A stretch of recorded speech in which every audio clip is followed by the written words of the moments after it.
koutou katoa, mihi nui nui kia koutou. Thank you very much for this opportunity to come and talk about building on Māori freehold land. It's something I've been talking about for a number of years to my students. I think this is the first time I've been invited to speak to a broader audience around building on Māori freehold land, and I really mihi to you and thank you for coming and for being interested in this incredibly important topic for those who are living on Māori freehold land or are wishing to live on Māori freehold land. So this research here is certainly from my legal perspective, and I'm really acknowledging many of you in the room have enormous expertise, and I hope that we can contribute into talking more broadly about some of these issues of building on Māori freehold land. So I am going to speak maybe for about 30 minutes and then hopefully have an opportunity for engagement. So this talk provides an introduction to current law and policy that seeks to enable multiple housing on Māori freehold land. So this type of housing is often referred to as papakainga or whānau housing. So papakainga is the noun, means original home, home base, village, communal Māori land. And whānau as a noun means extended family, family groups, and the primary economic group unit in the traditional Māori society. So Māori freehold land itself is globally unique land tenure system that is accounting today for about 5.5% of all land in this country. So Māori freehold land has both the economic and cultural value and is typically characterised as lying in the rural areas, but with little arable value, not inhabited, and until recently not actively managed. History, law and multiple ownership of titles explain the predicament of Māori land. So today the average Māori land block has a size of 52 hectares and 98 owners. The total number of ownership records recorded in all Māori freehold blocks of land is, I'm not so good on my statistics, 2,693,000,000 titles. The law specifically creates a presumption of ownership of tenants in common, where more than 2 owners of Māori freehold land own in common, compared to owning as joint tenants, which is the property tenure that we're most familiar, I think, with general land. So while Māori were the first peoples to make these lands their homes here in Aotearoa in New Zealand, according to their own tenure system of law and building codes, the arrival of the Europeans Pākehā and the consequent colonisation, including of Māori lands, has led to significant displacement of Māori from their homes. So the taking of Māori land and the disproportionately low incomes has aided consistently low Māori home ownership ever since. Moreover, Māori have been disproportionately affected by poor housing conditions and have been more likely to be in state-provided housing. With contemporary law and policy seeking reconciliation with Māori, new emphasis is emerging on recognising the need to better enable more widespread building of residential homes on Māori land. New demand from Māori organisations and individuals to use their land for housing is evident. While the current statute governing Māori land, Te Turi Whenua Māori Act, the Māori Land Act of 1993, aspires for its utilisation, the utilisation of Māori land. Hindering this has been more broadly law, policy and professional practice. Māori and the government are working to address this issue. So why is it difficult to build on Māori land? And the crux of this issue, I think, is there are many, many contributing factors to this, and I just want to briefly outline some of those as I see it from the legal perspective today. This talk today, I suppose, is based on a number of research reports, research contributions in both articles and books and so on. But more recently, as Philippa, kia ora Philippa, thank you for that wonderful introduction. Philippa, as she outlined there, we have recently contributed to a Brands report. This is with a group of legal scholars, and those legal scholars were really looking at the issues where we have multiple housing on a single title of land. So they were mostly looking at our unit titles, our retirement homes. So where we have multiple homes on a single title, what happens when we have a disaster? And particularly these researchers were looking at this in the context of the earthquake in Christchurch.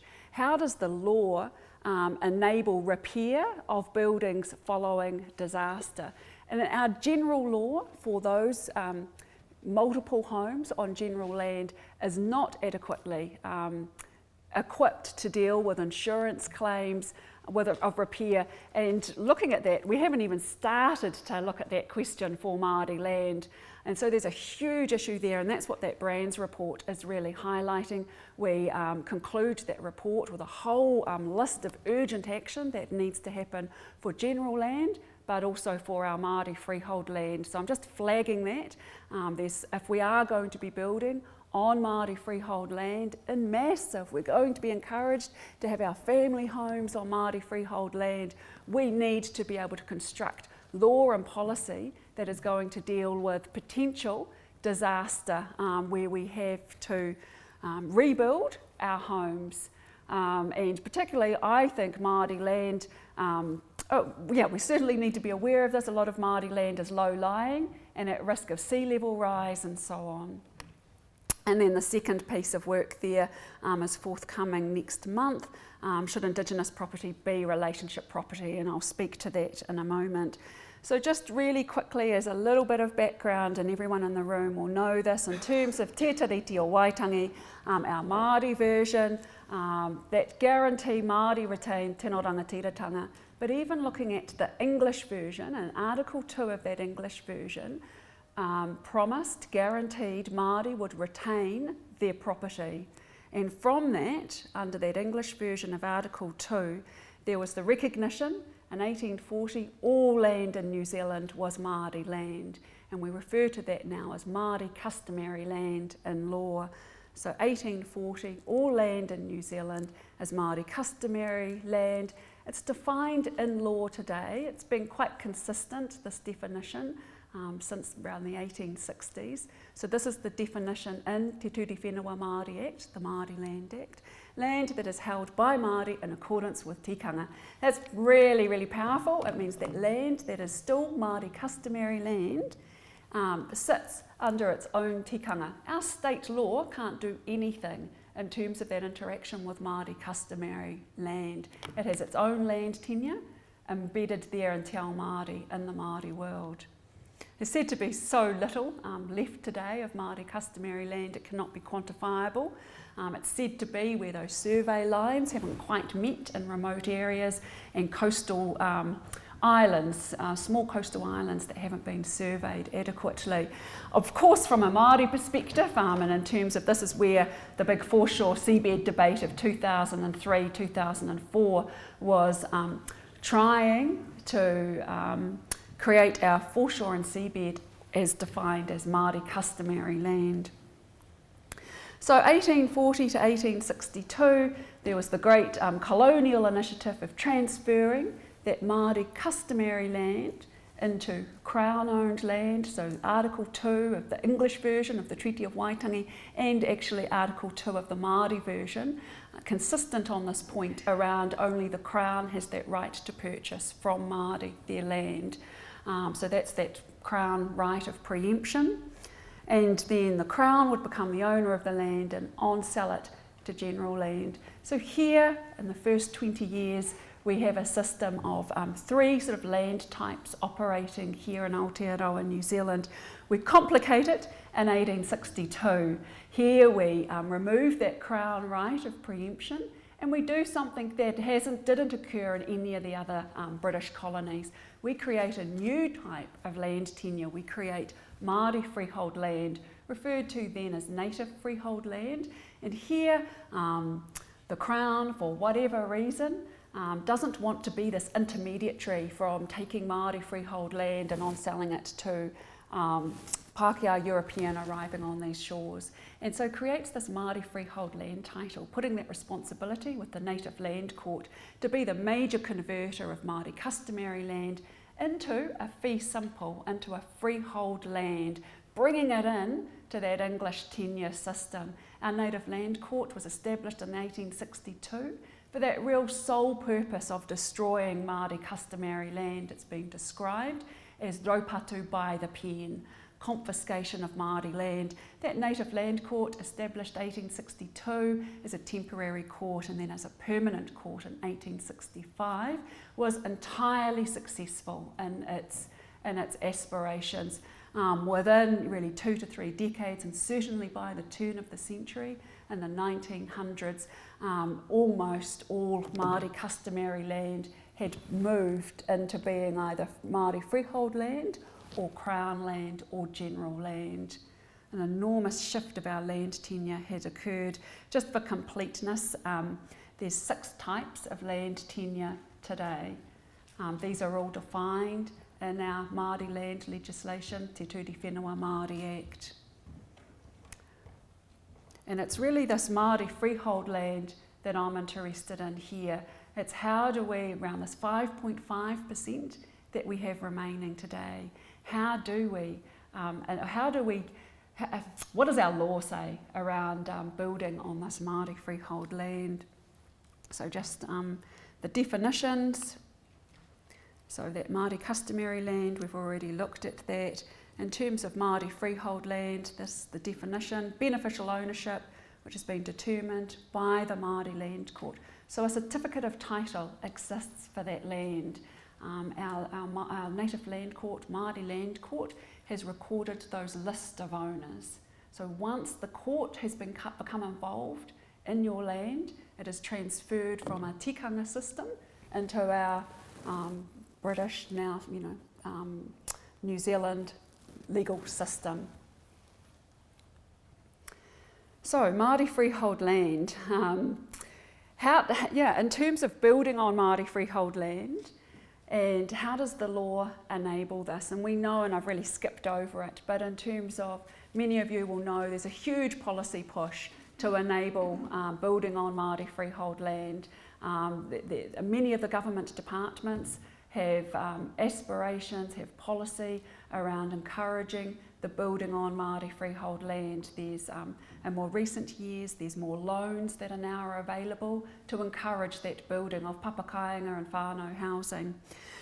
So what happens though when you've got multiply owned Māori freehold land? This is different to our general land in many ways. General land is often owned by 1 or 2 people. Usually, if we take the normal scenario, a husband and wife together, they choose to, let's say, build their family home on that land.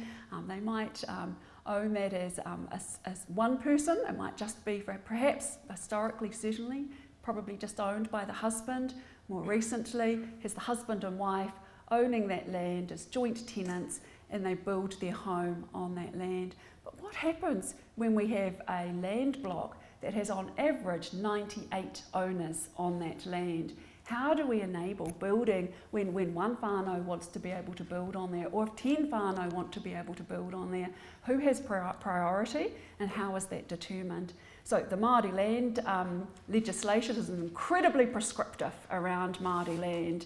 It has created a whole set of special rules, additional rules for governing Māori freehold land. So owners of Māori freehold land, essentially as a general rule, anything they want to do with their Māori land will need to be approved by the Māori Land Court or go through the Māori Land Court.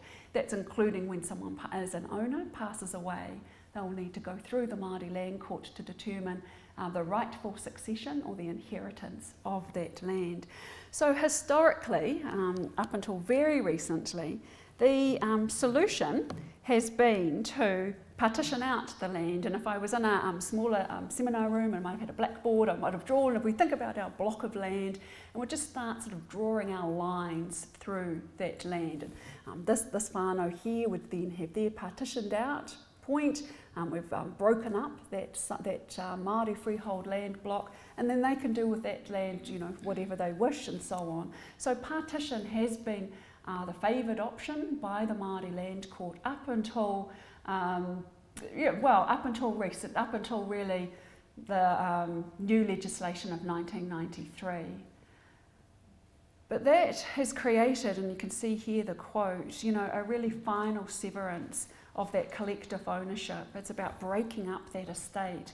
And the Māori Land Court, and there's a whole lot of reasons and case law around how this began to move away from partition orders, and it's become incredibly rare today to be able to go to the court to seek a solution to partition your land to be able to build your family home on it. So highly unlikely to be able to get a partition order today.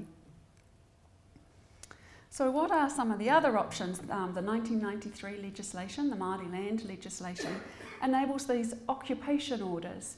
So enables when you've got a group, let's say it's our block of Māori freehold land here, and let's say there's 98 owners who are listed, and let's say one of those owners wants to be able to build the whānau house on that land, they can apply to the Māori Land Court, and if most of those other owners are supportive of that initiative, the court may grant an occupation order to be able to occupy a small part of that land for the purposes of building a family home on it. There's a lot of case law around this, and it's been deemed, and I'm thinking of one particular case, where it would be inappropriate to think of to go beyond just the family home. This particular case wanted to have an attached orchard and quite a lot of horticulture around the actual home. That was thought no. They would only define that occupation order quite narrowly just to where the family home could be. And then also our 1993 Act recognises that we may be able to here have a licence to occupy, and so that would give one or two of those owners a licence to be able to use the land in a way that suits them, and we're talking about the building of the family home. The difference between that occupation order and the licence to occupy is that licence to occupy is only personal and it ends upon the licensee's death. The occupation order creates a little bit more stability around use. The other favoured one by many whānau around the country has been maybe frustration with the land as Māori freehold land, incredibly difficult to be able to convince banks to be able to lend a mortgage on Māori freehold land. It's one of the most significant issues that hinders development of Māori freehold land. And so a way to be able to move through that is to apply for a status change and to ask and seek permission from the court to change the status from Māori freehold land to general land. As general land, the banks are much more willing to be able to create a mortgage over the land because they've got that security over the land as general land. They actually still have that security as Māori freehold land, but if you default on your mortgagee payments, it's much easier for a bank to be able to force a mortgagee sale and be able to sell that to whoever has the highest bid for that land. If it's deemed as Māori freehold land, the bank will be caught by alienation provisions as to right of first refusals and so on. So there's other law that is relevant in terms of those wishing to build on land. So if you get through that and you may get your occupation order and you've been successful, you're still going to need to apply to the, you may need to apply to the Resource Management Act if you need a consent to build, if you're zoned not in an urban way or zoned in a way that doesn't enable buildings, you may need to apply for a resource consent. And the Building Act still applies, and those who have been perhaps looking at this issue, there was just a really neat, I'm going to just show this quick video, only about 1 or 2 minutes, and can you help me bring this up? Thank you. This is just an issue that does come up in the Māori Land Court from time to time, and it's one that's been played out about a month ago, where we have an owner of land who's just gone ahead and built on his land without seeking a building consent, and you can see the reactions to that. A Black Power gang member in Waitangi near New Plymouth is facing council action after building an entire house without proper consents. Kevin Moore is digging his heels in, arguing he doesn't need permission because the home is on Māori land. Thomas Mead reports. This is Kevin Moore's little slice of heaven. One bedroom overlooking the ocean. It's simple, sturdy and illegal. I have every right to be here where I am. I am tangata whenua. The Black Power gang member built this home on Māori land at East Beach in Waitara without applying for consent from the council. As far as I'm concerned, the council have no say on Māori land. All I can say to our people out there is if you're on Māori land, just carry on, do what I'm doing. The land is owned by a Māori trust that also did not give permission. Experts say it's highly unusual. I've worked in this business 35 years. Never seen a whole house being built without a building consent. The law clear, there's no exemption for Māori land. The same rules apply wherever the land is. The New Plymouth District Council refused to appear on camera today, but will now try to inspect the building using a code of assessment, usually reserved for far smaller repairs and extensions. If they can't come to a resolution or the land trustees want it gone, a demolition could be ordered. Moore is unafraid and vowing to continue. I'm just going to keep on doing what I'm doing here and keep building. And keep enjoying his little slice of heaven for as long as he can. Thomas Mead, News Hub. So that was aired about a month ago, and I think that really captures some really important issues there around, from a Māori perspective, as an owner perspective, that real frustration around the laws that sit there and just wanting, you can see it's just a really small whare that's being built there, just wanting to get onto the land and build. But the law is clear, it must, Māori freehold land is caught by our state legal system, including our Building Act. And there's been a few cases coming through the Māori Land Court that have sought to try and exclude the Building Act from interfering with Māori freehold land. So this really turns me in the last 10 minutes really to what I think is the perplexing issue around the actual building of the family home, and I think it's one that does deserve a lot more attention. If we are encouraging, if policymakers are encouraging us to build on Māori freehold land, what is that going to mean for whānau who have made those decisions to do so? And this here, I think, is from our Property Relationships Act, and it's at the forefront of this issue. So Section 6 of the Property Relationships Act excludes Māori land. So that's an example of where statutes do exclude Māori land from its regime. Our Building Act could do that, but it doesn't do that. But our Property Relationships Act does. So our Property Relationships Act is the law in New Zealand that helps protect those couples who have decided to build the family home on their land.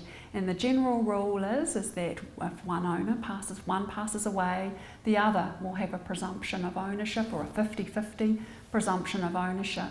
And that's true too when the relationship breaks down on divorce.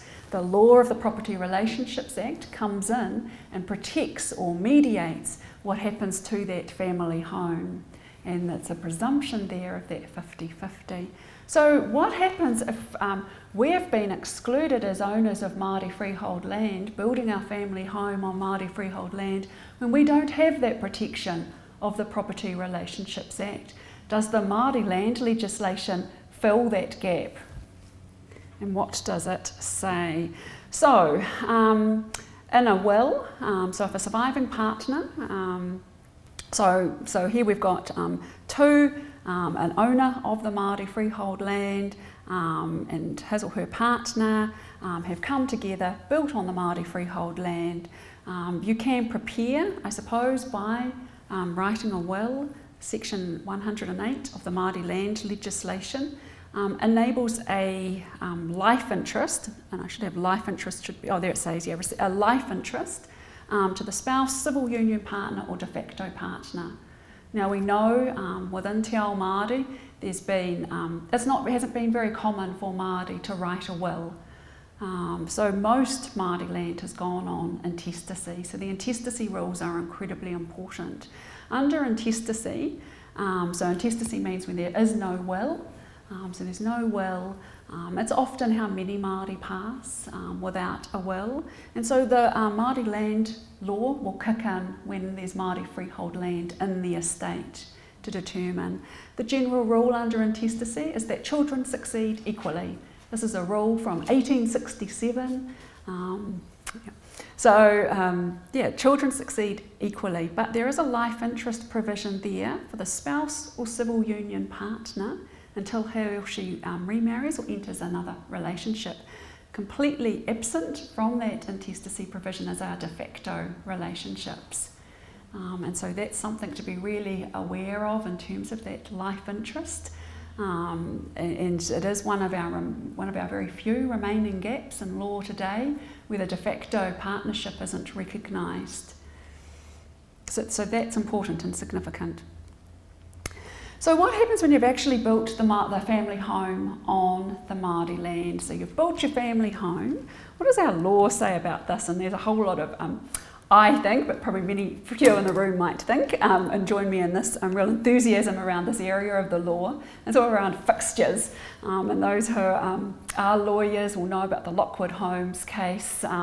So this is about, is a home fixed to the land? So we have a general definition, and I think there I've showed the Māori land legislation replicates a general understanding in our common law and more broadly in our law, is that fixed buildings, those things that are attached to the land are considered the land, part of the land, so includes all buildings and other fixtures attached to the land. That's how we define Māori freehold land, and you can see that really clearly from that legislation. So our family home is presumed to be Māori freehold land.